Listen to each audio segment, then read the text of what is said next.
Elizabeth sat down, very much beside herself. Think, Elizabeth, she growled to herself, running her fingers through her hair. If you were a disgraced shrew, where would you go? So, you must be the little fella's lady. Elizabeth turned around and looked up to see a snowy white mouse step out from behind the nearest curtain. What do you know about Stu? The other mouse, one May North by name, smirked in answer. I know he's hopelessly in love with you. I know he's a born sucker, and I also know he knows it. And I know he recently came into possession of a treasure map, and he thinks it'll somehow get him into your good graces if he strikes it rich. Elizabeth rose to her feet, her fists curling so tightly her knuckles turned white and her palms stung as her nails dug into them. And who told him he was out of my good graces? Pfft, Miss North snorted. How wouldn't he know? He's a shrew, you're a mouse. He's a sucker, you're not. He's got nothing you want. He's my friend, Elizabeth answered. That's all I want from him. That's enough. Yeah, tell that to someone who'll believe it, Miss North chuckled. We both know what you really want in a man. Elizabeth shook her head. No, you don't. So enlighten me. Where did Stu go? Miss North shrugged. Just follow the map. You'll find him sooner or later. Oh, wait, you don't have one. Yet. I've got a special going, if you're interested. Buy 2 treasure maps, get 1 free. Don't bother, Peter interrupted. I saw where he went. Hey, buddy, did I screw up your sale with Yip? Huh, did I? Put out, will you? Elizabeth, however, turned to Peter now. Show me. Peter nodded and set off for the edge of town. Miss North, however, wasn't finished with them. Hey, lady, you know you don't owe the little fella anything, right? Elizabeth stopped with a sigh. She looked back for just a moment and nodded. I know. In the absence of the Ferret brothers and the newcomers, Fairville settled into a bored lethargy. The show was over.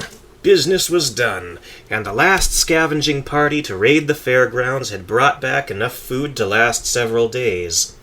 Business slowed to a crawl, and the only money to change hands was limited to card games and drinks at the local saloon.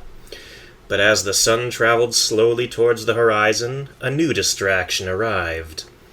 The sky was red with the fading light when there came a low rumble, accompanied by the rapid but of a small engine. The sheriff hopped onto his unicycle and wheeled out to the front end of town, in time to see a figure roll over a nearby hill atop a tiny Harley. "Welcome to Fairville," the sheriff announced. "Before you enter, there's a tax for—" The Hedgehog's answer came in the form of a shotgun barrel, jammed down the sheriff's throat mid-sentence. "Where is Romulus?" Excuse me?" the sheriff spluttered. "Where is Peter Dane?" "Well, I seem to recall a feller." The Hedgehog cocked the hammer of his gun. "Where is Peter Dane?" "Hey, Spiky," a gruff female voice called out. May North gestured towards the far end of town. "He went that-a-way." The sheriff nodded enthusiastically. "That-a-way!" The Hedgehog gazed at Miss North for a time, and then looked back at the sheriff. "Thank you for your cooperation." Without another word, he whipped the shotgun out of the toad's mouth, sending him flying with a shout of terror as the Hedgehog returned his gun to its holster. The motorcycle's engine roared to life, and the Hedgehog was off, a cloud of dust flying in his wake. "What?" Miss North called after the Hedgehog. "No reward?" The sheriff sat up, eyes spinning, and held his head in both hands. The sound of heavy footsteps on the hill above, however, snapped him right back to the moment. He gazed up in horror as he saw the monster looming above him. "Oh no, not again!" "Where's Peter Dane?" Monster roared. The sheriff closed his eyes, whimpering, and just pointed in the general direction of the distant fairgrounds. The fairgrounds were empty when Stu arrived. In the distance, he could hear the roars of giant engines slowly fading away. Enormous fences encircled various machines. They were built to keep great apes at bay, but to a creature the size of Stu, they were simply alien structures of a scale beyond comprehension. Stu took out his map and looked it over. Huh! This'll be harder than I thought. He scratched his head in thought. Well, according to the map, the treasure should be under a big X. Sounds simple enough. Stu rolled up the map and tucked it into his duster. He walked under the nearest fence and found himself in the shadow of a giant circular machine. Beyond that, he saw a maze of what appeared to be some giant outdoor market, towering countertops and goods on display. An immense wheel loomed along the skyline. Stalls and buildings dominated the landscape, each one standing out with one outrageous sign or another. Well, what do y'all think, Fuzzy? Stu asked. His answer came in the form of light snoring. On the journey to the fairground, Matrix had fallen asleep in the shelter of Stu's wide-brimmed hat. Hey, Fuzzy, I'm talking to you. Stu tapped the side of his hat, shaking the sleeping spider awake. Matrix shook his head and stretched his legs with a yawn. I can't make heads or tails of this map, Stu announced. Think y'all could climb up something and get some bearings? Matrix nodded with a sigh. Here's the map. Let me know if y'all can figure out where we are. Matrix gave Stu a groggy salute and climbed up a nearby counter. See anything? Stu called up. Uh-huh. Matrix compared the map to his view, turning in circles several times, and then flipping the map sideways, upside down, back to sideways, and then on its back entirely. Well, get back down here, Stu shouted. Maybe it'll make more sense further in. Matrix paused in thought. There was something very wrong with Stu's reasoning, but the spider couldn't quite put his finger on it, mostly because he didn't have fingers. At last he shrugged it off and crawled back down to take up his position atop Stu's hat. Tucking his hands into his pockets, Stu spent the next half hour simply wandering about, exploring his new surroundings. He passed by a wide array of stalls, both games of the great apes and vendors that would have sold their food. He turned his nose up at the shreds of discarded food laying out in the open and in garbage cans. Out of my stand this stuff, Stu muttered. Give me a good slug any day. He leaned against a gargantuan counter and took out the map again. Glancing around, he cracked a faint smirk. You know, I think it's coming together. There was a loud hum and a flash of lights overhead. Stu let out a surprised yelp and ducked under the cover of a rotten slice of cheese. The stench made him gag. When the world had gone silent once more, Stu peered out from under his hiding place. What on earth was that? Matrix shook his head. What, y'all think it wasn't from Earth? Uh-huh. Stu shook back the cheese covering him and peered about. Well, long as it don't make off with my treasure, I don't care what it is. Stu handed the map to Matrix. Well, Fuzzy, where should I go? Matrix pointed back in the direction of Fairville. I mean to look for treasure, bug boy. Where do I look for treasure? Matrix sighed, and covering his eyes with one leg, pointed in the general direction of the massive Ferris wheel. That's better, Stu remarked, and set off for the huge shape. Meanwhile, Elizabeth and Peter had just arrived at the edge of the fairgrounds. Elizabeth gulped as she looked up at the giant structures. It reminds me of the city. Peter paused, mulling it over. Yes, I suppose I can see that. Elizabeth cupped her hands to her mouth and called out. Stu! Her voice carried clear across the fairground and beyond. Stu stopped in his tracks and turned back for a moment. Elizabeth, he muttered. Uh-huh, Matrix confirmed. She must have heard about the treasure too, Stu thought aloud. Stu snapped his fingers. Shoot, now what do I do?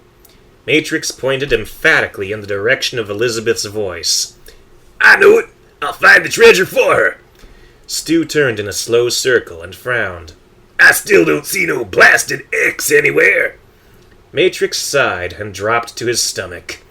As Stu darted away, vanishing amid the labyrinth of stalls, buildings, and machines, two more figures emerged into the market. A terrifying growl thundered through the fairgrounds, immediately setting Stu's nerves on edge. What was that? Back in the direction Stu had come from, Elizabeth held both hands over her stomach, her face turning red with shame as she flashed a sheepish grin. "Oh no," Peter sighed, laying eyes on the discarded, rancid food spread across the ground. "Not again." Oh, yes. Elizabeth nodded, taking in the same sight. It's happening again. The smell wasn't quite as pleasant as in the Great Ape's store back in the city, but the sheer volume of what was there more than made up for it. "Come along." Peter took Elizabeth by the arm and hauled her after him. "I think I heard something this way." Peter made a sharp left, away from the smells of hot dogs and cotton candy, and towards the rusty, mildewing smells of wood and metal. As he passed into the shadow of a house of horrors, marked by painted images of Frankenstein's monster and a decapitated Medusa holding her head by the serpentine hair, Peter heard a low hum in the air behind him. Both Peter and Elizabeth turned to see a strange object hovering overhead, a multitude of lights flashing along its underside. What is it? Elizabeth whispered. "It looks like—" Peter paused, brow furrowed. "I'm not quite sure I believe it." What? "A UFO, unidentified flying object. You know, aliens." Aliens? Peter nodded. "Yes, presumably from another planet." The disc-shaped object lurched forward and sped off over the horizon. It then tipped to the left and continued on at a sharp right angle, reversed course, and zipped away in the direction of the giant wheel. Peter mused. Fascinating. On board the strange craft, a slight scuffle had broken out regarding controls. "Come on, bro," Yap whined. "I want to fly it a while." "Oh, no you don't," Yip snapped. "We're scouting to see who else is here. Then we land and come out to scare 'em off." "Why can't I scout? Huh, bro? Why can't I?" "'Cause it's my drone and you're an idiot. Now shut up and put your mask on." At the edge of the fairgrounds, the Hedgehog ground to a halt, gazing up at the sky to see the erratic light show. After a moment's observation, he revved his engine and rolled onward. Stu, meanwhile, had finally arrived in the shadow of the giant wheel. It was an impressive structure, as was the giant-sized stairway leading up to it. Stu, being a very small creature, was therefore limited to the ground. He passed under the wooden platform set up alongside the wheel, into the shadows below. "Still no X's," he observed. "Can I see that map one more time?" Matrix handed it down with a sigh. Stu stepped out of the shadows and took another look under the light of the moon. "Well, no wonder. It's supposed to be back this way." And he was off again, the tangle of Matrix's limbs hanging listlessly over the edges of his hat. As Stu stepped around a corner, however, Matrix abruptly sat up on high alert. There was a light giggle off to the left. Matrix let out a high squeak of terror. "Eep!" There, illuminated in the moonlight, was the female spider, dressed in a wedding gown, holding a bouquet of white flowers in her foremost limbs, while the two directly behind held up a knife and fork. "Yarp!" Matrix squealed, and he leapt from Stu's hat, sprinting with all his strength in the opposite direction. The spider bride giggled like a smitten schoolgirl as she chased after him. "Hey, Fuzzy!" Stu barked. "Get back here! This ain't no time for philandering!" Matrix paused atop a ticket booth, just long enough to shrug in Stu's direction. Then he was off again, as the blushing bride scrambled up the side of the booth in pursuit. "Yeah, fine!" Stu shouted after the spider. "Who needs y'all anyway?" He then turned around to continue his search, and walked square into a tall, glowing figure. Stu looked up and up and up into the giant, obsidian eyes of a bulbous-headed creature. It was no rodent, Stu could tell that. It was tall, slender, and dressed in a shining silver suit. A second creature, just like it, stood beside it. "Y'all ain't from around here, are you?" Stu asked. "Do not fear us, Earth Mug," the first alien spoke. Yeah, just give us the map and beat it, the second alien added. Ow! The first hit the second in the face with the back of his fist. We come in peace. Take us to your treasure. Your leader. Stu furrowed his brow. Yeah, sure. He pointed straight ahead and hopped about in mock excitement. Hey, look, it's E.T. Amazingly enough, both aliens turned around to look. Stu then darted away, quickly digging under the side of a stall and coming up on the inside. Stupid aliens, Stu muttered. Outside, meanwhile, the first alien hit the second in the face. Why'd you turn around, stupid? You looked too. The first alien hit the second again. And you're supposed to back me up, moron. The sounds of voices approaching abruptly silenced the two aliens. The first tapped the second on the shoulder. Someone's coming. Quick, let's hide, and then we'll jump out and give 'em a real scare. With that, the two aliens slipped out of sight and waited. In the ensuing silence, Stu dug his way out from under the other side of the stall and slipped away unnoticed. Back in the open passage from whence Stu had come, Elizabeth appeared, walking stiffly and shakily, eyes wide and staring, as if she'd seen a ghost. Peter followed shortly after. You'll be all right, Peter assured her. Just take a few deep breaths. I knew it was a bad idea to come here. Elizabeth breathed. All that food lying around. She held her stomach as it thundered. I can't take this, Peter. I think I'm losing my mind. Just remind yourself, Bess, Peter patted Elizabeth on the shoulder. You are in control. Your cravings are of the mind, and your mind is yours to command. Peter? Yes, Bess? You're starting to look like a sausage. Peter gave an uncomfortable grin. Come along, then. Let's find Stu. Elizabeth nodded. Just then, the two aliens jumped out, shouting in unison. Boo! Boo! Peter was startled, jumping with surprise, but then he just stared at the aliens. Boo? That's short for, we came to conquer your planet and kill everybody, the second alien shouted. Space aliens? Elizabeth whispered in a daze. Space aliens? Barbecued ribs, pizza, steak, quesadilla, food! Utterly unfazed by the glowing figures in front of her, Elizabeth charged, cackling madly, and pounced on the nearest one's arm. Food! She then began chewing furiously on the alien's sleeve. What the? He exclaimed, staggering backwards. Yap! Get this crazy broad off me! Sure, I got it, bro! The second alien shouted, drawing the futuristic pistol at his side. As he pulled the trigger, lights flashed along its sides, and there was a loud, wailing screech. And then nothing happened. You idiot! The first alien shouted. He tumbled to the ground, Elizabeth's mad motions throwing him off balance. Those aren't real ray guns. They're just props, remember? Oh, yeah, the second alien marveled, peering down the barrel of his pistol. Bess! Peter shouted, rushing forward. It took every ounce of his strength to pry Elizabeth off the prone alien's arm, and as he dragged her away, she continued fighting him, squirming in his grip, and reaching frantically for the alien. Hungry! Hungry! Hungry! Elizabeth babbled. Food! Food! Peter lightly slapped her cheek. That isn't food, Bess. It's an alien. Space aliens! Bar and grill!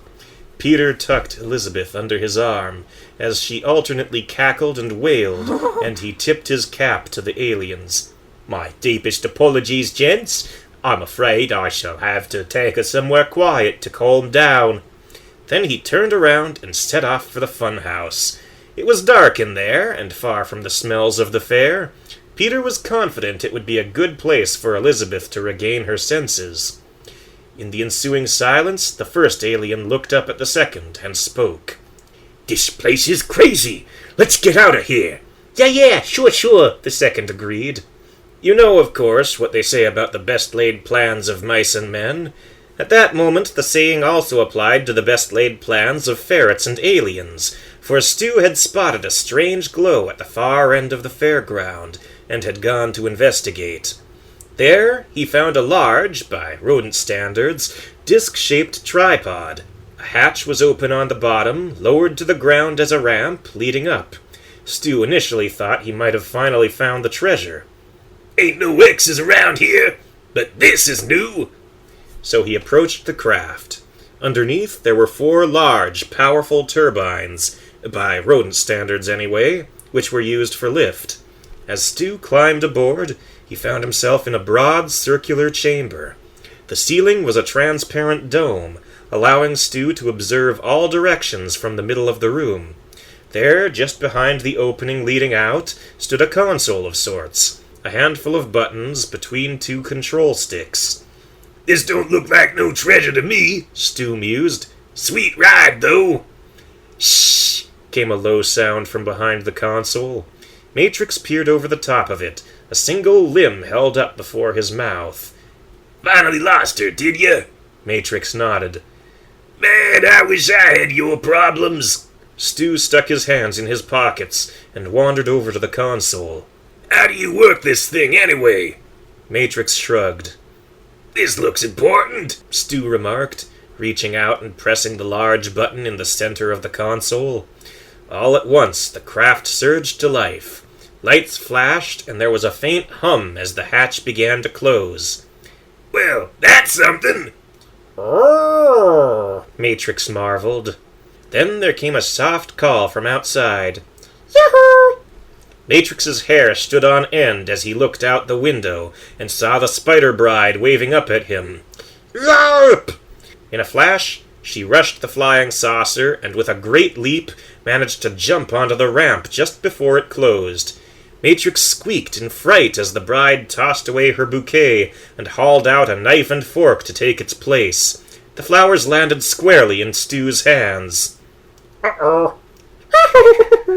The bride giggled, sidling around the edge of the room. Matrix, seeing no escape route, donned a black tricorn and raised a cutlass with a high-pitched battle cry of "Arr!"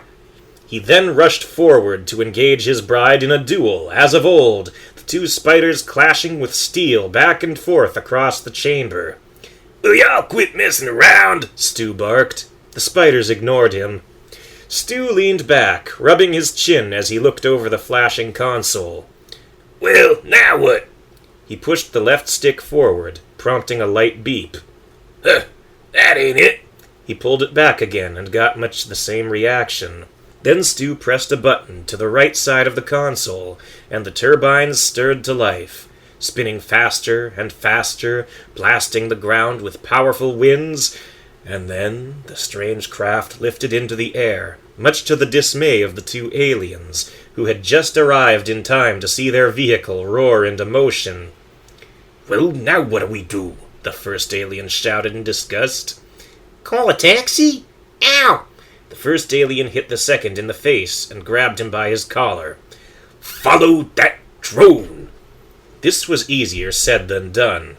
Stu, having no experience flying the craft, flew on a rather erratic course, zigzagging over the tops of machines and buildings. Every motion tilted the entire craft in one direction or another, sending Stu sliding right along with it. So, every turn of the craft and every motion was quite extreme. When he tried to turn, the craft entered a violent spin, sending all occupants, including the dueling spiders, flying against the walls. I think I'm getting the hang of this, Stu shouted. "Ah!" The bride squealed, holding her spinning head in the wake of the motion. Matrix shouted, regaining his footing. He dashed to the console and tried to wrestle control of the UFO away from Stu. Hey, let go, bug boy, Stu shouted back. I'm the pilot here. As the 2 pulled the control sticks in opposite directions, the saucer began spinning and flying in circles, spiraling further and further outwards by the moment. Matrix then shoved his stick forward, throwing the craft into a nosedive. Whoa! Stu cried. Pull up, pull up, pull up! "Larp!" Matrix squeaked and shoved the stick in Stu's direction. Oh no, you're the pilot, you take it! Uh-uh. Take it! As one voice, the spider and shrew screamed for their lives and clung to each other for dear life as the disc sailed down a corridor between the stalls, before righting itself and coming to a slow halt. Stu and Matrix looked at each other and sighed in relief. Well, that ain't so bad. Turning back to the console, Stu pushed forward on the left stick. Let's get us a little height. You know, room for error. Matrix disagreed, instead fighting to pull back on the same stick and land the craft. Now don't start that again. The two aliens watched as the saucer rose and fell, up and down like a yo-yo. What are those maniacs doing? The first wondered. Jumping jacks, the second suggested. The first hit him in the face. Come on, stupid. Let's get going. The aliens broke into a run, following the UFO as best they could. For the moment, it was just moving up and down, and so it was similar to chasing a beacon. Eventually, they emerged into a broad stretch of dust and gravel, encircled by tables and stalls, above which the UFO now hovered. What do you think they're doing now? The second alien mused. Stu and Matrix were, at that moment, stretched out on the floor, exhausted from their earlier tussle, and dizzy from the craft's erratic movements. From the opposite side of the chamber, there came a light giggle, and then a rapid shuffling of legs, as the bride crawled around the right side of the console and grabbed Matrix under his 4 forearms. Matrix's eyes bulged as he heard her voice, and he wailed as the bride dragged him off. Well, Stu muttered, dusting himself off. That's better. He stood up and took a control stick in each hand. Now let's see what this baby can really do. Dual screams of protest rang out from Matrix and his bride, while Stu, laughing, leaned into the right stick. The force of the saucer's flight launched both spiders across the chamber and left them pinned to the far wall. In an instant, the craft shot across the sky, leaving both aliens gaping behind. Ah, shoot! The first alien spat. Now we'll never catch him. The second tapped the first on the shoulder. What? There was a sound of a small engine, a low, telltale but, as a lone motorcycle rolled across the lot, a single headlight shining before it. About a foot away, roughly 20 feet from a mouse's perspective, it came to a stop, and a low voice spoke. Where is Romulus? A bit to the left of Vulcan, the second alien answered. The Hedgehog was silent for a time. I don't think he gets it, the first alien muttered. Then the Hedgehog's mouth dropped open, and he issued forth a series of flat, dry, toneless vocalizations. Ah, ah, ah, ah. That is funny. I am laughing. Ah. See? The second alien nudged the first in the side. He got it. There was a rapid clicking sound as the Hedgehog cocked his shotgun. Where is Peter Dane? Peter Dane? The first alien repeated. Oh, yeah. He headed off for the fun house. That way. He jabbed his thumb over his shoulder. Say, how much you want for the bike?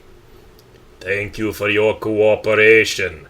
The Hedgehog revved his engine and roared forward on his back wheel, nearly running down both aliens in the process.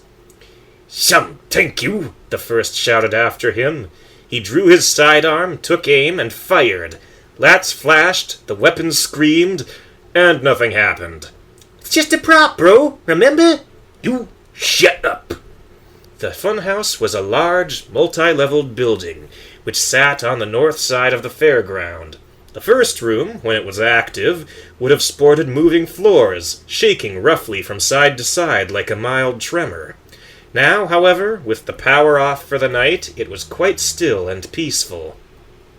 A short flight of stairs led to the room beyond. It was there, just at the top of the stairs, that Elizabeth sat, her heart finally slowing and her head finally clear. There, Bess, Peter was saying as he patted her on the shoulder. Just what you needed. A little peace and quiet to decompress. Elizabeth sighed with relief. I didn't hurt anyone, did I? Well, you gave a spaceman rather a start, but I think he'll live. Elizabeth smiled and gave a short chuckle. She let out a heavy breath and gazed across the fairgrounds, which now opened up beneath her perch like a vast painting. It really is beautiful, isn't it? Peter nodded. Like a poisonous animal. How are we going to find Stu in all of that? As if in answer, the bright lights of a UFO flashed across the scene. Peter shrugged. He'll turn up eventually. Have a little faith. There then arose a new sound, the roar of a small engine, and a light appeared on the ground, rapidly approaching the funhouse. "Hello," Peter muttered. "What's this?" The engine stopped. A figure dismounted the vehicle below, a holstered shotgun strapped to his shin. He faded from view as he approached the funhouse. A few moments later, he climbed over the edge and onto the floor of the first room. The light of the dying sun shone off the zippers and metal studs in his jacket, its black leather skin shimmering like obsidian. He doesn't look friendly, Elizabeth muttered. "No, quite unsavory," Peter agreed. "You may want to stand back." Elizabeth obeyed, retreating further into the dark hallway, while Peter advanced to the edge of the top step. The hedgehog came to a stop at the middle of the room. His head leaned back as he looked up and up to lay eyes on Peter. "Romulus!" The hedgehog spoke tonelessly, but its voice was somehow amplified to a thunderous volume. Romulus? Elizabeth repeated. Peter looked back to her, brow furrowed, and nodded. "I'll explain later, Bess." Turning back to the hedgehog, he called out, "I'm here. I carry a message from Remus to Romulus." "I accept," Peter answered. "What is this message?" The hedgehog drew his shotgun, cocked it, and spoke. "Hasta la vista, brother." Peter dove for cover as the hedgehog pulled the trigger. There was no gunshot, however. Instead, there was a loud zap as a bolt of electricity flashed across the room and struck the ceiling of the passage. "Run, Bess! Run for all you're worth!" Elizabeth didn't need to be told twice. She turned and fled down the passage, Peter hot on her heels. Behind them, the hedgehog approached the stairs, slowly, without the slightest regard for speed. He holstered his shotgun, or whatever that weapon was, and burying his claws into the wooden step, he began to pull himself up. What was that thing? Elizabeth gasped. "That would be an auto-ranging, non-organic light droid," Peter answered. That is, Arnold for short. A what? The great apes use them to observe us. Normally they're rather peaceful. I've seen Arnolds just follow rats around, but other than that, they just sit back and watch the world go by. This one didn't seem so peaceful. No, it appears to have been modified. The passage opened into a broad hall, filled with mirrors. Elizabeth and Peter dashed in, their variously distorted forms running alongside in the reflections. Behind them, there came a sound of low whirring as Arnold scaled the last step. Large as life he appeared, standing at the entrance to the hall, shotgun drawn and held at the ready. Peter glanced back just in time to see the hedgehog lower his weapon and take aim. "Bess, look out!" Peter dodged to the side just as another bolt of electricity flashed across the hall, barely missing Peter and striking a mirror. The glass shattered, raining down upon the mouse and rat. Shards grazed their fur and cut their unprotected noses. Another bolt was fired. Another mirror shattered. Peter and Elizabeth's course grew erratic as they struggled to avoid the shards of glass. Behind them, Arnold continued forward at a steady, unwavering pace, stepping heedlessly on the glass as he passed, and leaving no trace of blood behind. Zap! Crash! Peter and Elizabeth's progress slowed to a crawl. Arnold lowered his weapon again, training it directly on Peter. The rat glanced back, keenly aware of how slow he was now moving. He saw the empty, soulless shades staring back at him.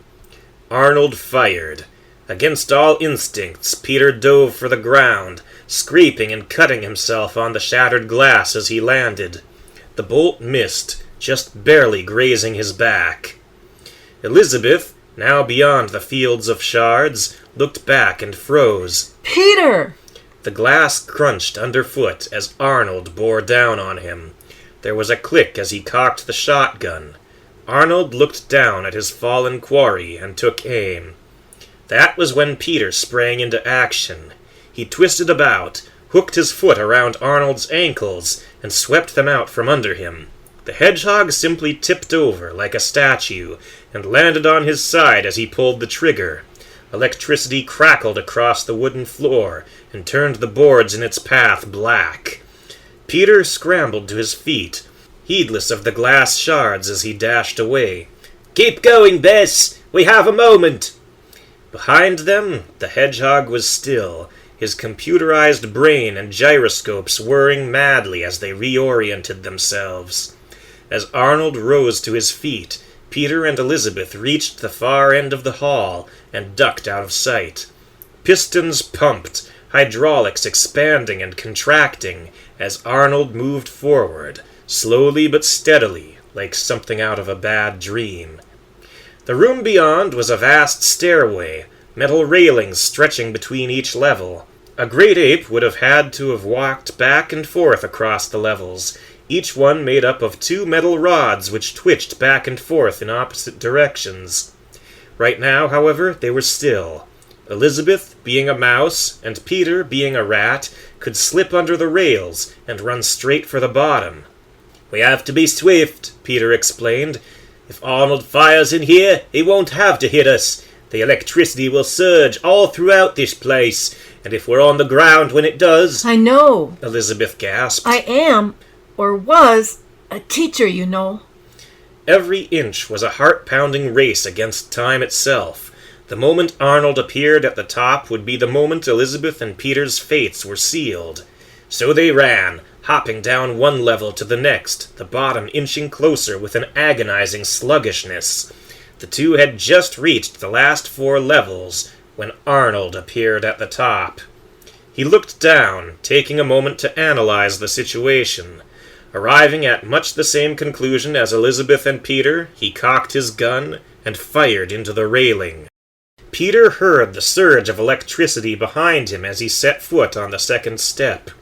With no time to think, he leapt clear over the final step, catching Elizabeth in his arms as he passed, and drawing a terrified yelp from her. The two twisted through the air, safe from the electricity, but not from gravity. The wind was knocked from Peter's lungs as he landed, crashing down on his back. Elizabeth was far more fortunate, for Peter had taken care to break her fall. "Thank you," Elizabeth gasped. "Run!" Peter mouthed. He could not speak for want of breath. "Run!" High above them, Arnold lowered his weapon, taking careful aim at his prone quarry. It was, after all, a long shot, and so it took time to line up his target. Arnold pulled the trigger. Elizabeth, however, was ready. She had taken Peter's right hand while she hopped over to his left, and as the bolt flashed down for them, she gave a pull of monumental mouse strength and effort.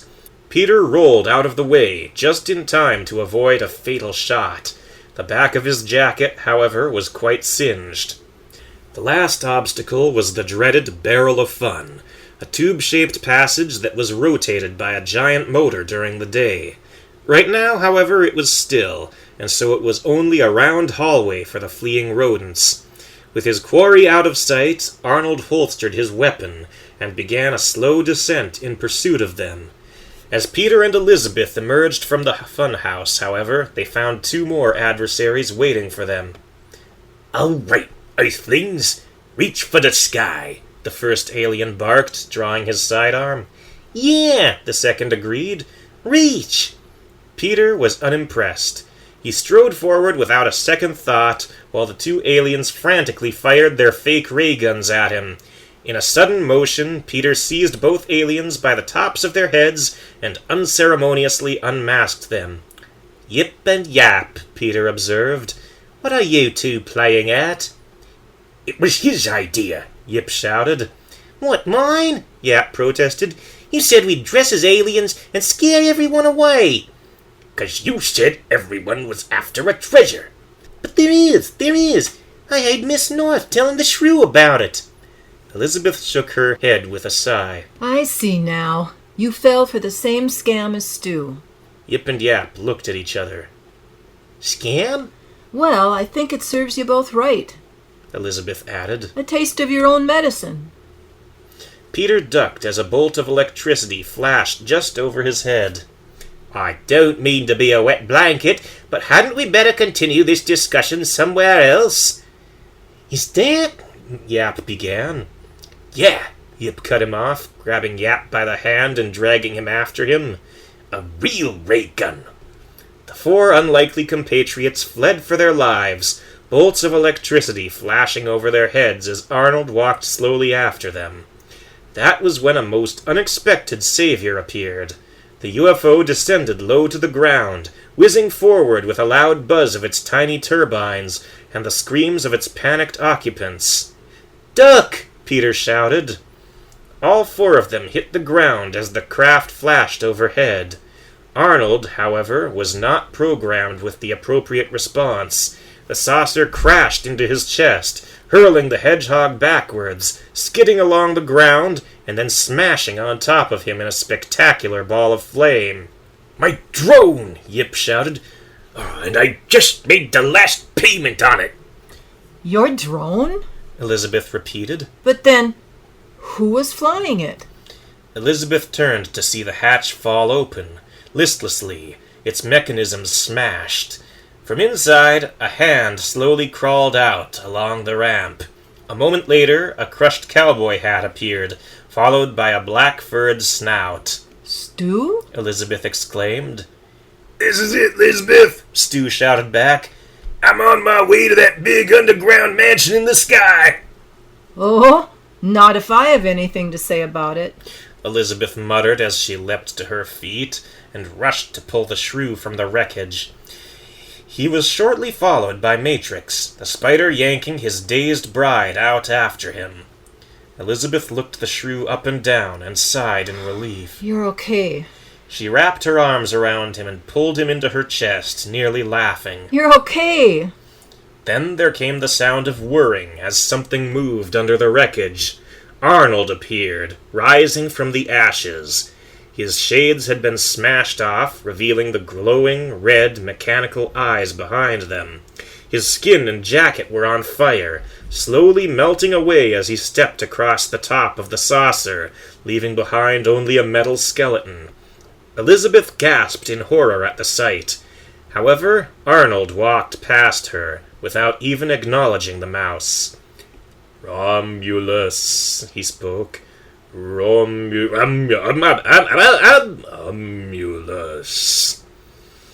Peter slowly backed away as Arnold approached. Though he knew what it was, he had never before seen one without its skin. As the flames burned around the bare metal bones, Arnold appeared utterly demonic. That was when a small voice spoke up. "Hey, metalhead! Leave him alone!" Arnold stopped in his tracks. His head turned a full 180 degrees to lock onto his challenger. Stu, what are you doing? Elizabeth whispered. "What I have to," The Shrew answered, stepping away from her. But your gun. "I know," Stu answered. "It's glued to the holster, so I'll just shoot from the hip." The rest of Arnold's body turned to join his head, steel claws readying themselves to go for his shotgun. Stu, however, was faster. The Shrew twisted his belt as he grabbed his six-shooter, aiming and firing without it ever leaving the holster. The bullet struck home beautifully, ricocheting around inside Arnold's metal ribs, and then flying back out to hit Stu in his good leg. The Shrew gave a shout of shock and pain as he fell to his knees. "Dang it! Not the other one, too!" Ah, went Arnold's toneless laugh.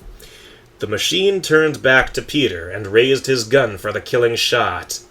"Thank you, Romulus, for your cooperation." Before he could fire, however, there was a scream. A savage, booming, furious scream. The scream of the monster of the gorge on the hunt. Arnold looked to his right, just in time to see the halberd flashing towards him. There was a resounding clash of steel, a zap of electricity, and Arnold's head landed on the ground. The rest of the body continued whirring for a time, arms twitching up and down as they searched for the proper inputs. The gyroscopes fizzled out, and the steel body simply tipped onto its side like an upturned trash can. In the ensuing silence, Peter rushed to Stu's side to tend to his wounded leg. The bullet had passed clear through the flesh and out the other side. All that remained was to clean out the wound and bind it. Matrix was prepared to do both. His bride watched, blushing with pride and giggling through it all. Yip and Yap, meanwhile, set about salvaging Arnold for parts. Yip's main interest, of course, was that lightning-throwing shotgun. Unfortunately, it had always been powered by Arnold's engine. Now that the robot had shut down, the weapon was inert. Try as he might, Yip could not get it to fire. Elizabeth carried Stu on the trip back to town, yet Stu found no comfort in her arms. He was very much ashamed of himself. All he could think of were his repeated mistakes throughout the day, from his silly Zorro suit to his attempt to play the gunfighter, and then his ill-advised treasure hunt. Matrix and his bride, meanwhile, rode on Peter's shoulders, one on each side, with a silk tapestry stretched between them that read, "Just Webbed." There was a short discussion back in town, in which it was concluded that the companions would linger for a few days. "There will be plenty to eat," Peter reasoned. "I can continue bartering for spare parts to work on the scale. It should be simple enough to compensate for the weight of Monster's halberd." And I don't need to go near the fairgrounds, Elizabeth added. And I could use a rest," Monster muttered.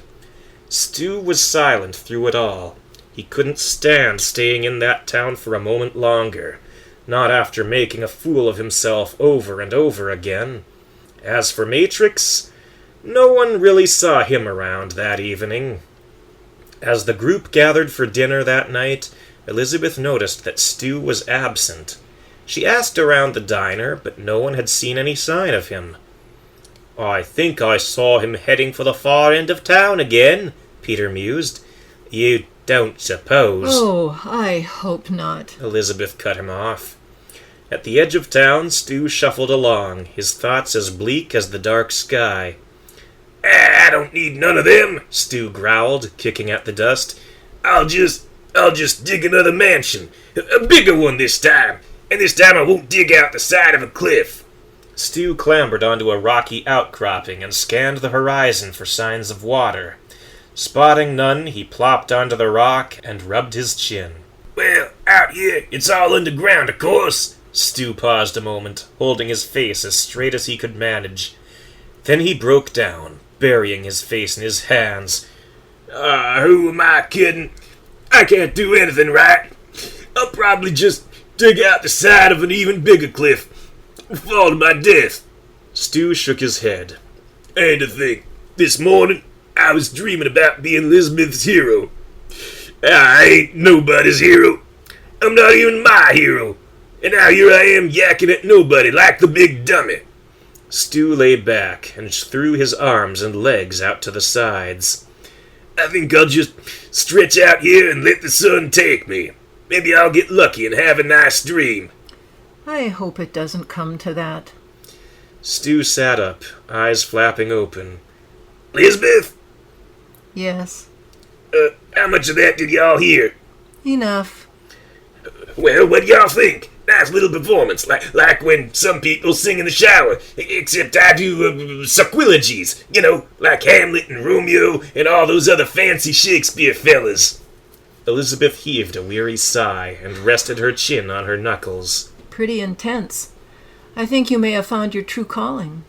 Stu scuffed his foot against the rock, trying his best to look casual. "So what brings y'all out here, Elizabeth?" Elizabeth crossed her arms and wandered with a practiced aimlessness in Stu's general direction. Well, you seemed upset when you left. I was a little concerned. Oh, just a little, huh? Stu held up 2 fingers as if pinching a speck of dust between them. Something like this? Elizabeth cocked her head to one side in faux thought, glancing upwards into empty space. More like this. At that, she held up her hands at shoulder distance from each other. Stu couldn't hide a faint blush. Well, don't be. I'm fine. Stu, is there something you want to tell me? Something I want to tell y'all? Stu paused a moment. Nope, nothing. How about something you don't want to tell me? Stu shook his head. After a moment's pause, however, he grinned sheepishly and nodded. I see. Elizabeth smiled coyly and clambered onto the rock beside Stu. Would it have something to do with that dream of yours? Stu's face fell as he nodded. It was just a stupid dream. Don't know why I didn't just forget it. Elizabeth grunted, taking a seat next to Stu. You never did tell me about it. Stu crossed his arms and shook his head. Wasn't worth talking about. Tell me about it anyway. Stu heaved a sigh and looked at the ground. It was raining. We were back in the city, and Mickey and Bilge were chasing after you. Then I jumped out and saved y'all. I was something. I was actually someone. And y'all was so grateful. For once, I was a hero. Not the big dummy, not the rat, not even Fuzzy Boy. For once, it was me. Elizabeth drew closer to Stu and wrapped a comforting arm around his shoulders. Stu, do you remember what happened when we met? Stu nodded into Elizabeth's shoulder. Yeah, I fell out the side of a cliff, woke up a hungry spider, and then y'all saved me. Elizabeth shrugged. Well, yes, that did happen. But do you remember what I was like? Stu paused. Y'all held me like I hadn't been held since I can't remember when. Oh. Elizabeth's voice trailed off. I see. Elizabeth held Stu closer and wrapped her cloak around his shoulder. Like this? Stu sighed in contentment and nodded. Yeah, just like that. Do you remember anything else? Stu paused in thought. Well, y'all saved my life. Y'all held me real nice. Oh, and y'all cried a lot. Elizabeth nodded. And you made me laugh. You helped me to smile when I thought I would never smile again. You really did save me, and I really am grateful. Well, I did. That's right. You did. Elizabeth leaned back and looked Stu straight in the eye. You really are something, Stu. You're someone to me. You are my hero. You always will be. And I promise I will always love you. Stu's eyes widened. Really? Elizabeth nodded. Now come back with me, Stu. I'm coming, Elizabeth. I'm coming. Who knows? Maybe you'll see me in a dream tonight. Together, the mouse and shrew stood up. Elizabeth took Stu by the hand as if he were a child, and as the sun set on another day in the life of Stu the Shrew, she led him back to the diner, where he cracked open the most satisfying walnut of his life. Hey, Yip! Yap shouted. Yeah? What is it? I found it! I found it! Back at the fairgrounds, Yip and Yap had continued scavenging and searching for the elusive treasure. Yip had long since given up, and now rested sullenly against the side of a ticket booth. Yap, however, had nearly boundless energy, and continued racing around long into the night. Yip squinted his tired eyes. What's that? Yap bounded up, a large box in his arms. What you think, bro? What you think? Yip peered inside. Almost immediately, the exhaustion left his eyes. There really is a treasure? Yeah, Yap shouted. Do you know what this means? Yip took the box in his arms, giddy with excitement.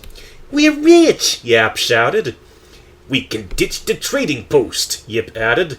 We can have a swimming pool, Yap chimed in. We never have to wake again. Yip dropped the box, and joining hands with his brother did a little happy dance. Oh, if only they had known. Yip and Yap had been dazzled by shiny objects, but as the saying goes, not all that glitters is gold. What they had found was not a box of rare gems, or precious metals, or even rare trading cards. It was, in fact, just a bundle of Christmas decorations, which can be purchased at any Dollar Tree for, about $1.50.